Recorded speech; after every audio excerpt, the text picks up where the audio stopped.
CBS Radio Mystery Theater presents...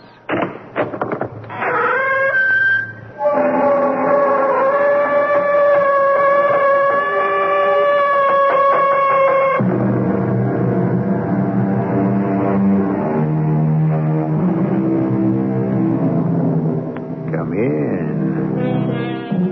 Welcome. I'm E.G. Marshall. A Chinese proverb holds that nobody's family can hang out the sign, "Nothing the matter here." There's wisdom in that, don't you agree? Think about your own family. Isn't there at least one skeleton lurking in your closet? At some time and for some reason, it will surely reveal itself. The consequences have raised Cain with ruling powers, business, and even love between two persons. That is why Dr. Tom Lodge, a young resident in a Boston hospital, has long safeguarded a dark family secret from his wife, Nancy. Tom, what are you hiding? Nothing, darling. Now, that doesn't ring true. We don't have secrets between us. Or do we? All right, now, look, don't get on your high horse. Well, then don't treat me like a child. What have you done? Are you married to someone else? Is there a girl you left behind you? Did you kill someone on a hunting trip? Oh, Tom, please, tell me. I have a right to know.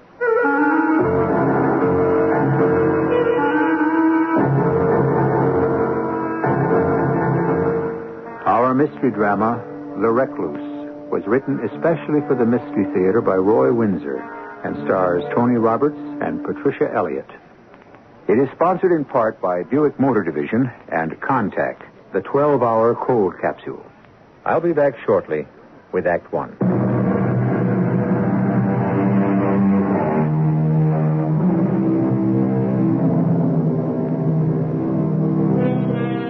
When we are young, family, especially our immediate family, is to us the world in microcosm. And we know that we are part of a self-contained unit in which we are fed, clothed, and protected. When we become adults, however, we can view our parents and relatives more objectively. Uncle Bill never was really that amusing, was he? And why did Father always unthinkingly vote the straight ticket? Because he read only the sport pages. And so family unity becomes subject to the strains of objective thinking, as we are about to find out. I'm home, darling. So you are. What a treat. Give me a kiss? What happened? It's only 6 o'clock. Did the patient die? You're too much, Nancy. Hey, something smells good. Stew. Or call it beef bourguignon. It's all the same. Oh, that's a sacrilege, and you know better. And no, the patient did not die. It was a hot appendix, and she'll be up on her feet tomorrow. Now, what's the news of the day? Well, not good. My mother? No, arthritis is wicked, but I don't think it's a killer. No, it's your grandmother in White River. She died this afternoon. Your mother called. I see. Your mother wants us to attend the funeral. She can't. Well, neither can I. I just can't up and leave the hospital. My mother should know that. Well, somebody has to represent the family, and your mother and you are the only living relatives. You can't not go, Tom. You seem so unfeeling. After all, she is your grandmother. I know. Didn't you like her? I thought everyone liked his grandmother. Well, sure, but... You really adored her, didn't you? Oh, come off it, Nancy. Well, first your mother sounded as if she didn't care that her mother had died, and now here you are not caring either and feeling that her death is an imposition. Hey, what are you so worked up about over this old lady? I mean, you never even met her. Maybe I'm lucky. What was Mrs. Schuyler, some kind of witch? No, but... Oh, well, let it go. Huh? Why won't you talk about her, Tom? Look, I don't remember her very well. I've kind of lost track. Hey, look, let's have our... Supper will keep. You realize, don't you, that the more you evade the subject, the more you arouse my curiosity. Now, tell me about your grandmother. Well, the Schuyler family has been in White River for hundreds of years, dating from before they built the inn, a place named Riverfront. My grandmother's lived there all her life. An old inn? Ooh, like the ones you see on the book covers of Gothic novels? Yeah, something like that. It's on the edge of the river, and it's more than 100 years old. 20 rooms. Most of them were closed off when the inn was closed to travelers. And you explored every one of them, didn't you? As a matter of fact, I did. But you don't remember her very well. Isn't that what you said? Okay, Doctor, what's the mystery? There is none. Really. Grandma lived in 3 rooms, never went out. She's been a recluse since my mother and I left. Why? Heartbroken to see you go? No, not exactly. Hey, how about dropping the subject? No, siree. There's a skeleton in the family closet, and I want to know what it is, and I'll find out tomorrow. Pardon? When we reach White River. Now, look. It's all decided. We're driving up for the funeral. But... No but about it. What is this dark secret? It goes to the grave with her. My grandmother's death has laid that skeleton to rest. Forever.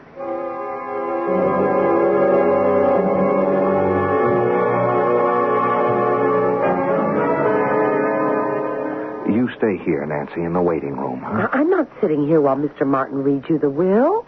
As your wife, I'm entitled to know the provisions of your grandmother's will.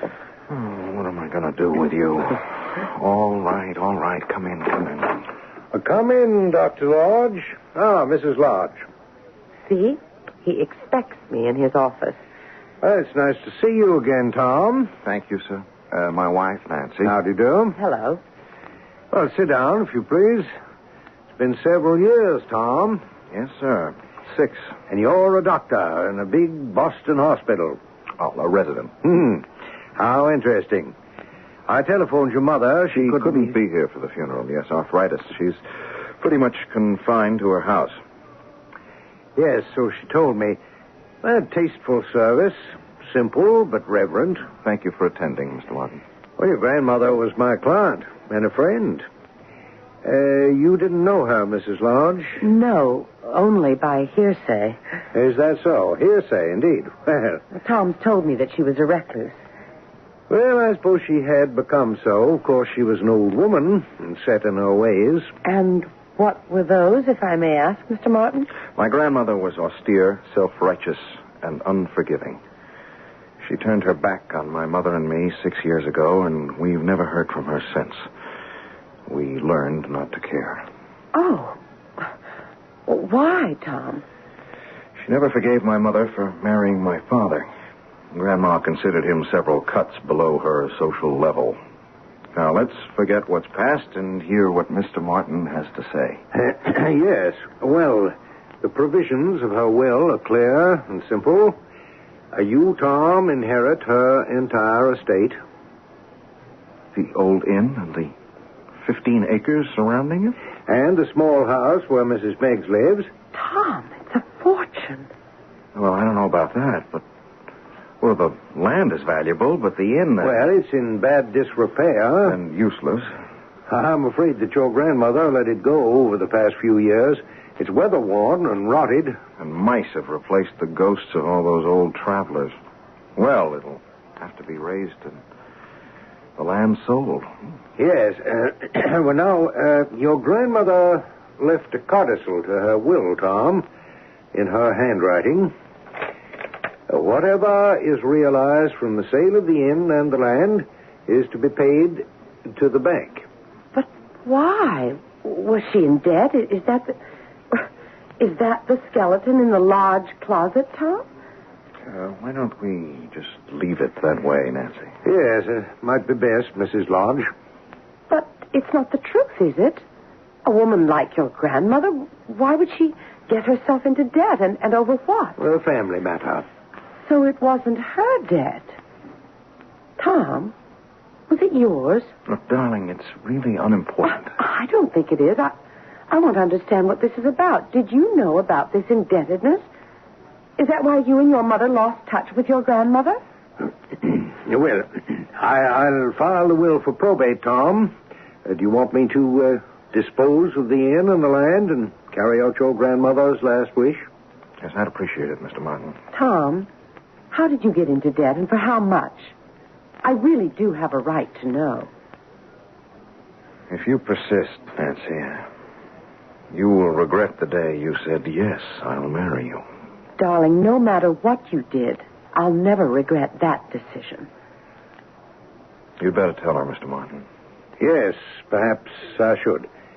Well, Tom's father was assistant cashier at the Merchants Bank over there across the street. Now, 6 years ago, in February 1970, Tom's father... My father stole $70,000 from his bank and disappeared, and neither have been seen since, him or the money. Now, are you satisfied? Oh, Tom, darling. My mother and I were so ashamed that we slunk out of White River, and I'd hoped I'd never have to come back here and face the old neighbors. The sins of the father. How cruel. Your grandmother renounced your mother and you for something your father did? Well, that was my grandmother's way. And now, in the codicil to her will, she makes me responsible to see that her estate is sold and the proceeds paid to the bank. I still can't be free of what my father did. I'm still made to feel guilty because he grabbed a bundle and flew the coop. Now, do you understand why I didn't want to come here for the funeral? And why I hope my father has already had his. Sit down, Ruth. A cold wind. Coming on to snow. A cup of hot tea will do you good. Nice of Tom to invite me to the funeral. He always was nice as a boy. Yeah, a nice wife, too. What happened now, Lil? You got any idea? He'll sell, is my guess. Except for Tom and his mother, the old lady was the last of the line. Yeah, well, that's the Schuyler family. Well, I can't complain, but it makes me feel kind of peculiar. I won't be working the land no more. 40 years. Now, how about you, Lil? You pulling up stakes? Ain't your sister Faye someplace south? Lauderdale? I'm thinking about it. After all you did for the old woman over the years, I thought maybe she'd leave something to you. It's a nice little house, I'd say. Not her ladyship. She was a tight one. Well, I better get up to the inn and light a fire for him. Every once in a while on a snowy night, I wonder what happened to him, Lil. Who, the father? Yeah. Snowbound. The car's found stuck in the snow next morning. No sign of him or the money. Where'd he get to, Lil? All I remember is he stormed out of the inn and disappeared. Yeah, that's what I mean. Gone. Without a trace.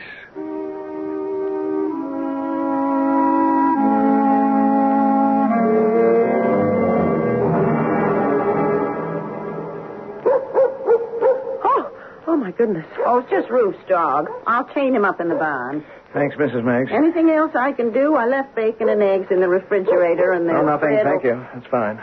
Well, then I'll say goodnight and get back while I can see my way. We'll have snow. I wouldn't wander around, Tom. The old place is falling apart and some of the floors ain't too firm.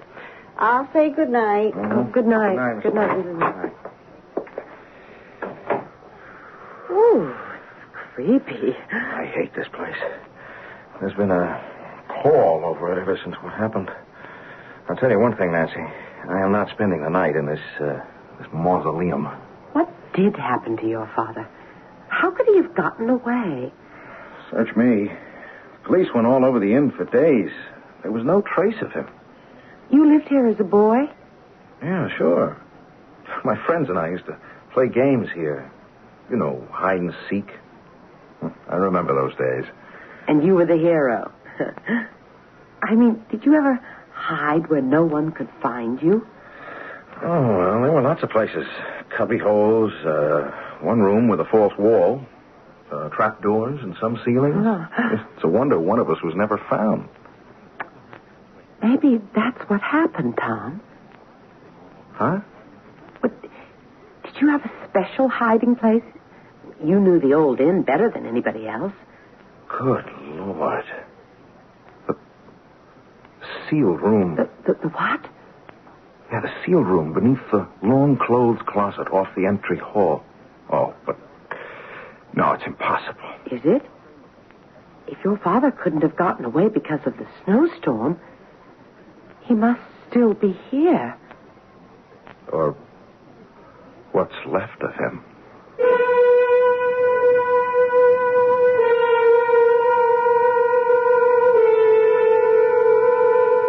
Well, what have we here?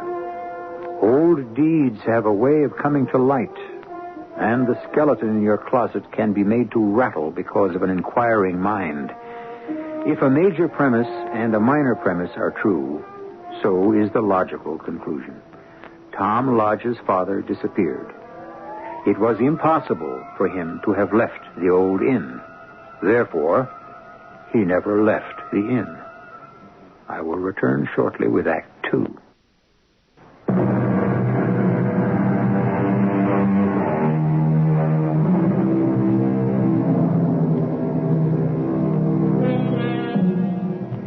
It is unusual and unlikely for a person to disappear and never be heard of again. Exceptions are rare. Rip Van Winkle, to be sure, but that was fantasy. Dr. Livingston, and that was fact. Both were presumed to be lost, but after their disappearance, neither was accused of a crime. Tom Lodge's father was. He absconded with $70,000, and therein lies a difference. He was a criminal and in danger. What happened to him? Tom Lodge hopes to find out. Strike another match, Nancy, and I'll let myself down the ladder. Haven't we got a flashlight? In the car. I'll get it later. I want to see if anything's in there right now. You could slip and break a leg, Tom. No. The ladder's strong. Strike a match. It's really black down here. I can't see a thing. I'll hand the matches to you. I'm flat on the floor on my stomach. Reach up. Okay. Now, let me see. Oh, darling, be careful. Don't worry. Oh, there's the pot-bellied stove and the wood scuttle, a chair, small table, cot, and... Good Lord. Oh, what is it, Tom? Tom, answer me. I'm coming up. Tom? Yeah. Look, let's get back to the common room. Tell me, did you... Is there something there? My father. His bones. A clothed skeleton. Oh, how horrible. I've got to think. You said that the police went all over the inn, Tom. How could they have missed the sealed room? I don't know. Nobody remembered it, probably. Well, what was it for? The caretaker, back around the turn of the century, he acted as a registration clerk and a handyman, and he lived down there. In that hole in the ground? Yes. It's a real room with flooring and walls of wood, and it was very snug and warm. After he closed the inn for the night, he lifted the trapdoor in the long closet in the hall and pulled it closed after him. I see. Then the flooring in the closet was covered over. With carpeting, and that sealed it off. Unless a person knew a room was down there, he'd never find it. But you did, as a boy. Was the floor covered over then? I don't think so. No. So, the carpeting was laid over the trapdoor recently. 6 years ago? Right after your father disappeared? Yeah. Your grandmother must have known about the room, Tom. Yes, of course. Would Mrs. Meggs have known about the sealed room? I don't know. Why? Well, who was here the night your father disappeared? No one. My grandmother and Mrs. Meggs. And, of course, my father. Your father stole money. He came here, and 6 years later we find his remains in a sealed room. Why did he hide? And why did he die? I can't answer those questions, Nancy. We'll never know the answers. I know one of them. He came here and told your grandmother he'd stolen money from his bank. Why would he tell her? No idea. What if he'd been dipping into your grandmother's money and was caught and stole from the bank in order to replace it? Oh, that's far out. Well, your grandmother refused the money. That's why she wanted the proceeds from her estate to go to the bank, to help repay a debt of honor. Hey, that's pretty far-fetched, darling. Maybe. I have the answer to another one of my questions.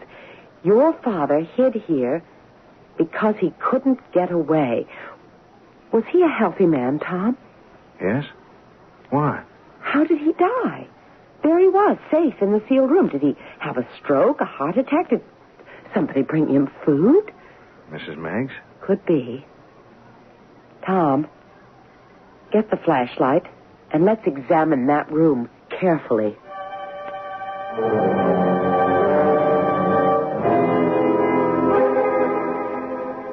Oh, I feel like I'm in a tomb. It's my father, all right. Look, where I'm shining the light. You see this break in the skull? Oh. Now, that's how he died, Nancy. He was struck a hard blow. He was murdered. And look at this. His watch. Huh. The strap's rotted, but it's his watch, all right.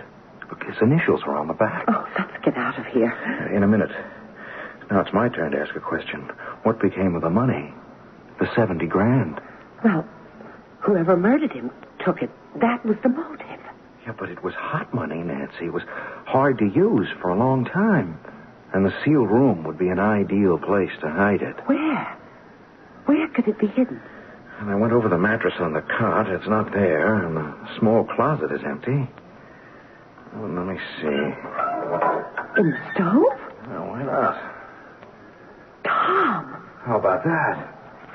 Look at this wad of money. Wrapped in oilskin. Oh, I'm afraid, Tom. Leave that money and close off the room. It was only $15,000. $55,000 is gone. Someone squirreled it away. Tom, let's go back to the hotel and think it through. Okay. I'll telephone my mother. Maybe she'll know the answers to some of our questions. Gee, you are scared, aren't you, darling? Of course I am. Someone committed a murder for money. We found it. If the murderer discovers that we know, he may try to kill us.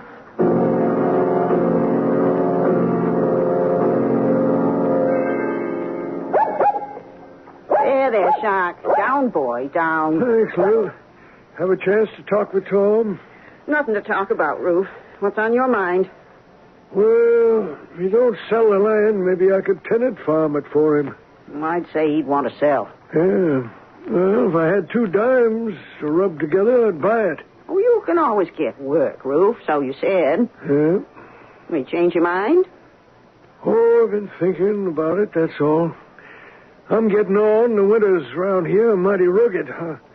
What if they could use me down south?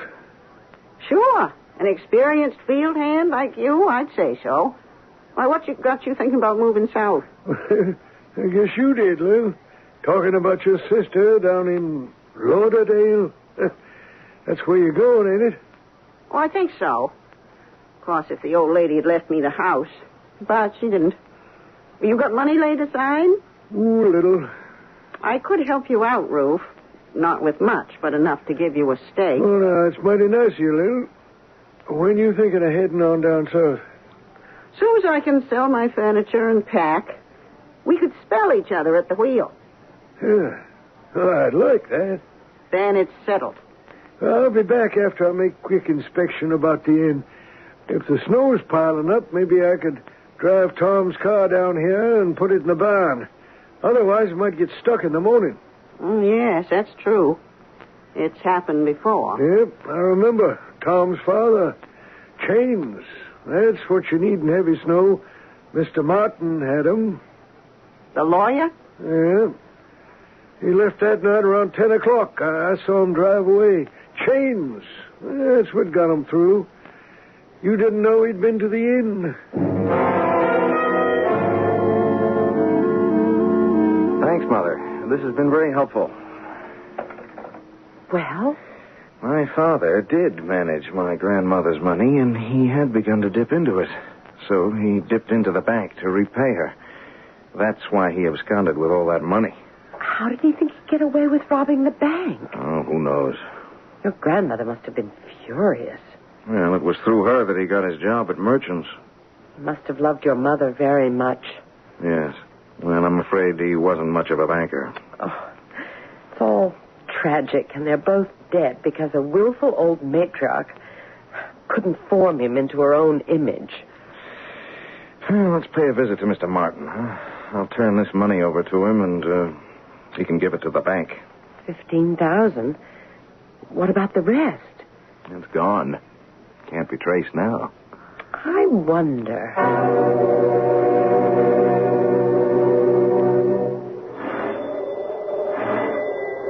The snow is beautiful. You won't think so if it doesn't light up, darling. Driving is no fun in the North Country. Come in. Thank you. Forgive us for calling at your home. Well, it's perfectly all right. Oh, what a charming room. Thank you. Well, Let me get right to the point, Mr. Martin. I found the remains of my father in a sealed room. What? Your father? He'd been murdered. In heaven's name. And here is 15 of the $70,000 he stole from the bank. Oh, you stagger me, Tom. Well, he didn't disappear. He was murdered and hidden in the sealed room, and the money, most of it, was taken away. I came to you. Well, of course. I'll notify the police in the morning. Not tonight. We're in danger, Mr. Martin. Danger? I don't see how. Well, if the murderer finds out what we've discovered, he'll come after us. Well, who knows about your discovery? Well, no one. Except you, of course. You didn't speak to Mrs. Meggs? No. Why not? Well, we think that she must know something about all this. She was in the house the night my father vanished. You know that, Mr. Martin. I do. Well, that's what my mother says. I talked to her half an hour ago, and she had it from Roof Box. She'd had what from Roof?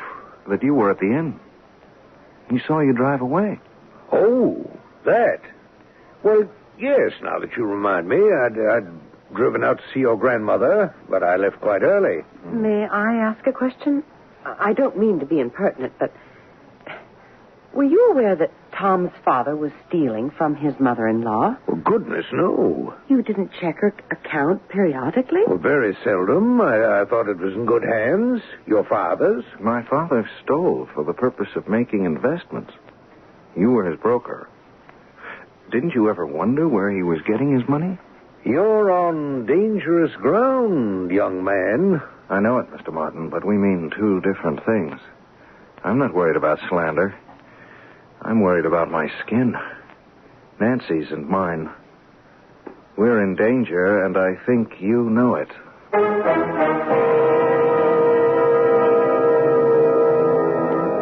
200 years ago, Samuel Johnson remarked, "There is nothing which has been contrived by man, through which so much happiness is produced, as by a good tavern or inn." True enough. All gone now, swallowed up in progress, including Riverfront, an old New England inn which has now divested itself of a murder and its remains. There are more surprises when I return shortly with Act 3.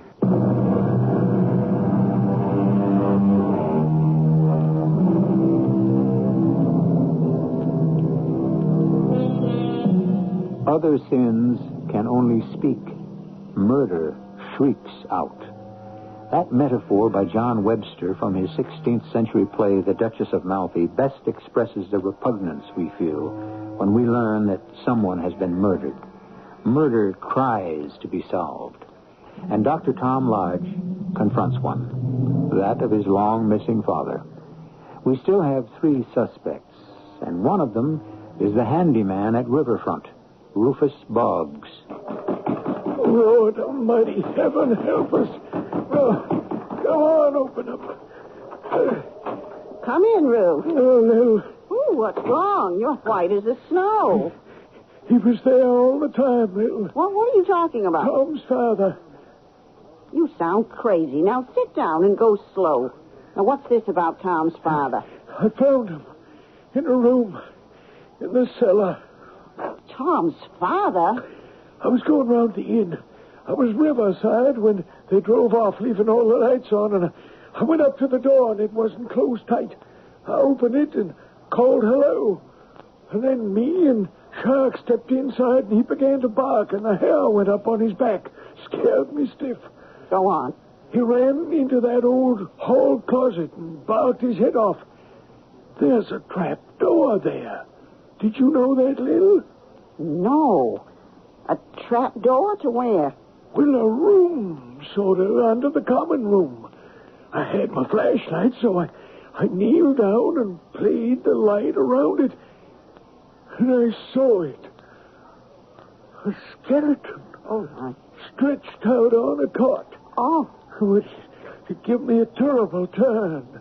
a skeleton. Yeah. Tom's father. It has to be. That's where he's been these 6 years. And they drove away? That's right.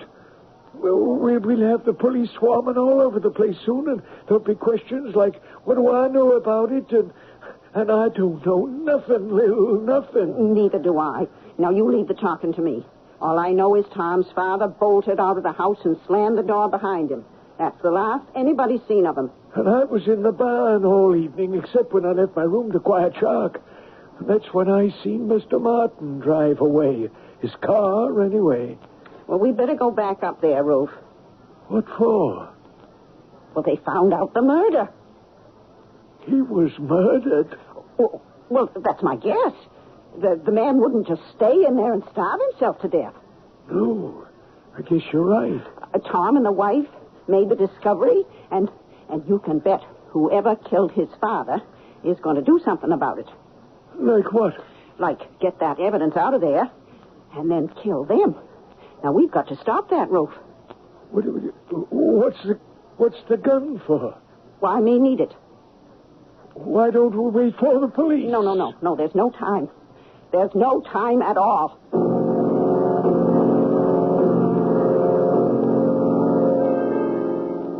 There was a message at the hotel desk? Mrs. Meggs telephoned. She has to see me, and she's driving into town. When did she call? Half an hour ago. Sure to be here any minute. You were pretty rough on Mr. Martin, darling. Yeah, but his role strikes me as funny. I mean, funny odd. Look, he was my father's friend and broker. He must have wondered where the money was coming from for those stocks my father bought. On the other hand, people up here pretty much mind their own business. Oh, it's all very confusing. Not all of it. There was a murder. Mrs. Meggs. Oh, Tom, the most dreadful thing's happened. Ruth's killed himself. Oh, no. Killed himself? You found him out, and that's why he did it. You found the room and the skeleton. Where did you find Ruth?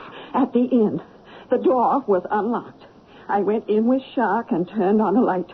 And there he was, Ruth stretched out on the floor, dead, shot in the head. I near fainted. I ran back to my house. I didn't know what to do. You didn't call the police? Well, I phoned you. Well, then I chained Shark in the barn and went into Ruth's room. And I found the money. He had hidden it in his room? Well, not all of it. Just about $5,000.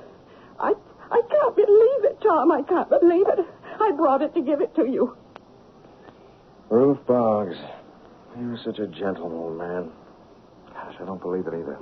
He killed himself because he was found out. Yeah. Well, I guess that should clear up the mystery. You'd better stay here in the hotel, Mrs. Meggs. I'll get you a room. No.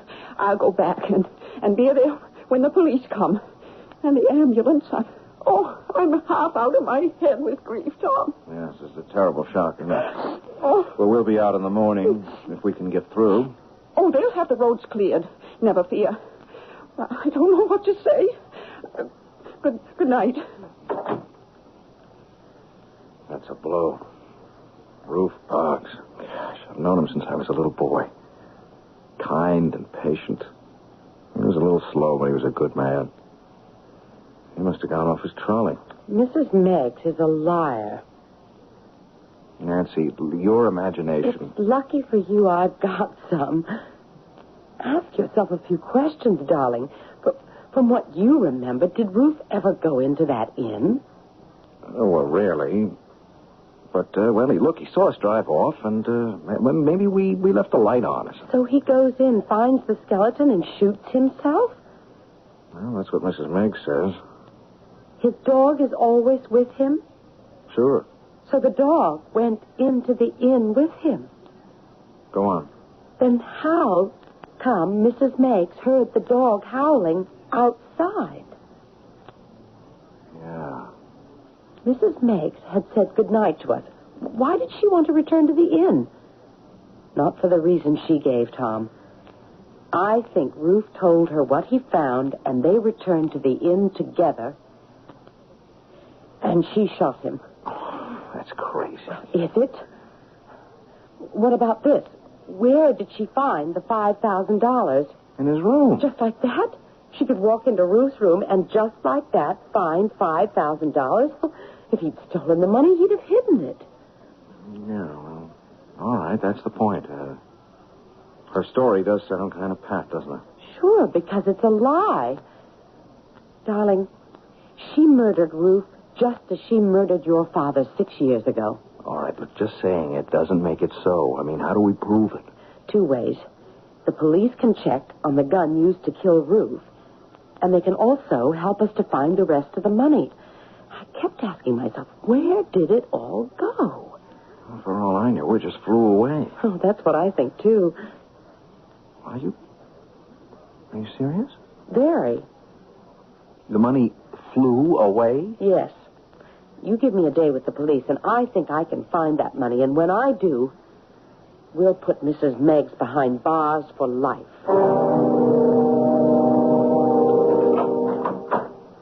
Nancy, where have you been? I've been worried to death. I told you where I'd be, darling, with the police. You want to hear something interesting? Go ahead. Every time your father placed a stock order, he placed a similar one from Mr. Martin and paid for all of it. What? That's right. I'll make a guess. Your father and Martin were in collusion. Your father used your grandmother's money with Martin's tacit approval. You mean the two of them were dipping into the old woman's funds? That's what it looks like to me. Your grandmother demanded an accounting, and to repay her, your father robbed his bank. Oh, gosh, it gets worse and worse. But it's going to get better and better, darling, because the police have supplied me with 2 very helpful pieces of information.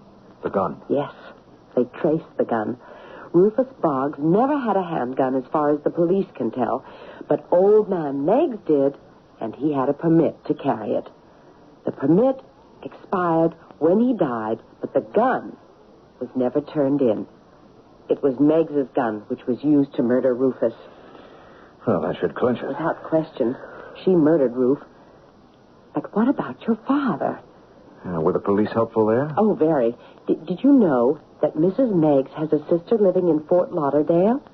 No. Well, she has, and they are very regular correspondents. Remember what you said, Tom? That maybe the money just flew away? Yeah. Well, it did. Can't you guess? You're telling me that... Exactly. Now, let's call on her and see if she doesn't fall apart. Well, it's still beyond me. Killing your father and then taking his own life. Is that what you think he did, Mrs. Meigs? Why, it's plain as the nose on your face, Tom. But why would a man shoot himself unless he was guilty of some terrible crime? I guess you're right. I've decided to sell the estate, Mrs. Meigs, because I'm tied down in Boston, and I just couldn't manage the place from there. I'm sorry about that. You've lived here... Rent-free for over 30 years. That was part of the agreements when Meigs and me moved out here. Yes, I know. Well, if you would like to stay on... No, thanks. I don't want charity. Have you thought about what you're going to do? Well, Meigs left me a little insurance, and I kept it tucked away. I might move to where it's a little warmer than up here. Arizona, maybe. Not Florida? Pardon me? Isn't that where your sister is? Why do you ask? Your sister confessed that there are 5 savings accounts in Fort Lauderdale banks in your name, Mrs. Banks. And the police here in White River want you to explain how it happens that there is a small fortune waiting for you down there. Over $15,000. It's no business of theirs. Oh, yes, it is. I found $15,000 in the stove in the sealed room. You placed 5 more where you said Roof had hidden it, $20,000. That plus the 15 makes $35,000. Half the amount my father stole from the merchant's bank. How do you explain that, Mrs. Meggs? And how do you explain that the bullet that killed Rufus Boggs was fired by your handgun? My handgun? I never in my life owned a handgun. Your husband did, and he didn't fire that shot from the grave, did he? You murdered Roof to save your skin, Mrs. Meggs, so you'd better tell me, and tell me quick, what happened 6 years ago to my father. I didn't touch him. He didn't crush his own skull, Mrs. Meggs. Martin killed him. His friend, Martin. Uh-huh. That's more like it. Go on. Your father came to give your grandmother money. She turned him away. He had the money with him. Martin spoke to me, said he'd divide it. Half for him and half for me. I was afraid. I'll just bet you were. Well, then he struck your father and killed him. We hid the body in the sealed room. And from time to time, you dipped into your half of the money and sent it to your sister for deposit. And you murdered Roof to cover the old crime. Well, I didn't know what to do. I was crazy with fear. I just lost my head. I doubt that, Mrs. Meggs. You deliberately murdered the old man. Tom, please, be merciful. If you and Martin don't hang for the crime, the court will be merciful. You're cold-blooded killers. You deserve to die.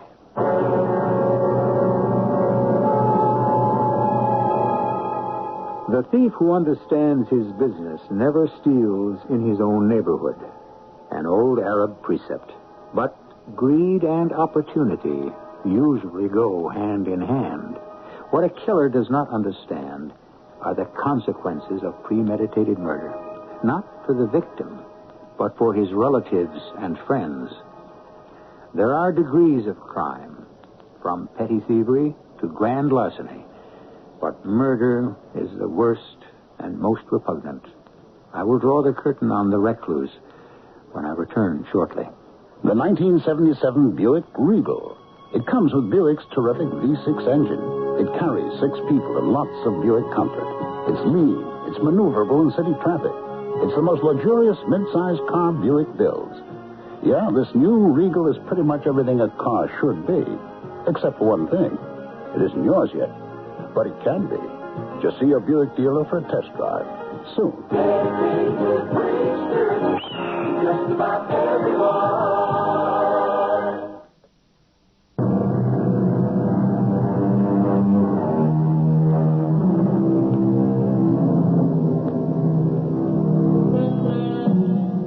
Tom Lodge and his mother had lived for 6 years under a pall of shame.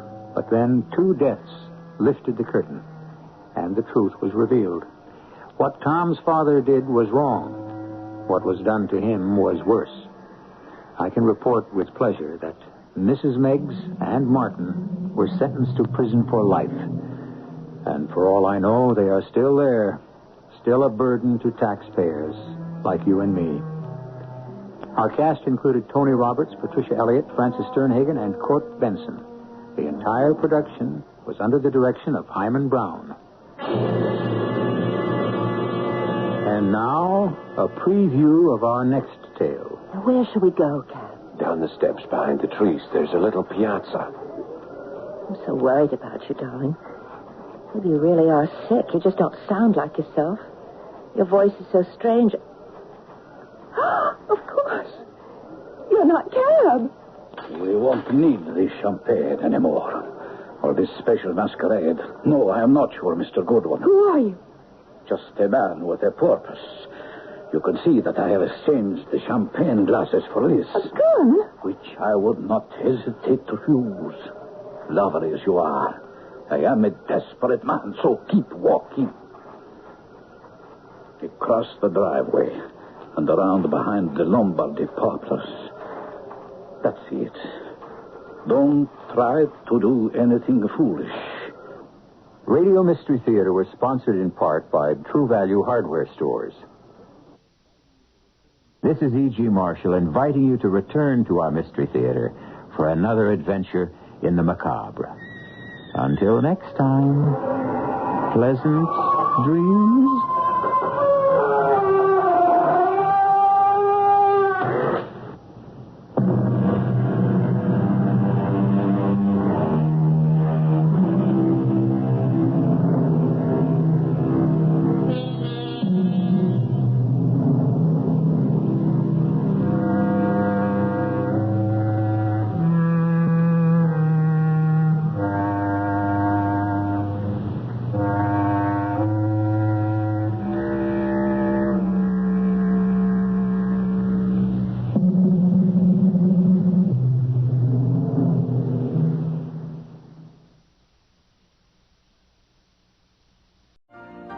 You've been listening to the OTR Gold Network. Find more classic radio at otrgold.com.